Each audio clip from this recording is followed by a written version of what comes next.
તો જય માતાજી મિત્રો, માતાશ્રીનો ઓર્ડર આવી ગયો છે. ઘરની સફાઈ ચાલુ કરી નાખો એટલે હાથમાં લઈ લીધું ઝાડુ અને લાગી ગયા ઘરની સફાઈ કરવા માટે. સૌથી પહેલા રૂમના બધા વાહણ અને બધા સામાન બહાર કાઢી નાખીને વાહણ લીધા બાબાને ધોને આપણે કરી નાખી રૂમની અંદર થોડી ઘણી સફાઈ. કામ કરતા કરતા એટલી ભૂખ લાગી તે બપોરે વિડીયો લેવાનો રહી ગયો અને સાંજે મમ્મી આવી ગઈ ને મમ્મીએ ચડાવી નાખ્યા વાહન કેમ કે આપણને દુખતું હતું પેટમાં. ચાલ ચૂટા.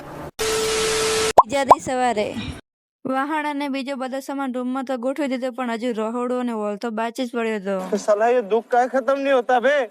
ઘોડામાંથી બધા વાહણ ઉતારી નાખીને આપણે બીજા તો જેમ કે આપણને હજુ પેટમાં દુખવાનું મટ્યું નતું. ભાભી કરી નાખ્યું રહોડું સાફ ને જેટલા ડબ્બા અમારા રહોડામાં હોય એટલા ડબ્બા તો કરિયાણાની દુકાનમાં નહીં હોય.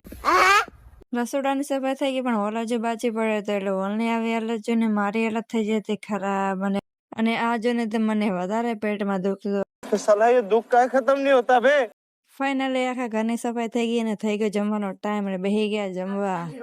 ફાઇનલી આખા ઘરને કરી નાખ્યું ઉજળું ને હું હાબુને મેલો કરી નાખીને થઈ ગઈ ઉજળી. લાઈક એન્ડ ફોલો કરી નાખો. મળી નવા બ્લોગમાં.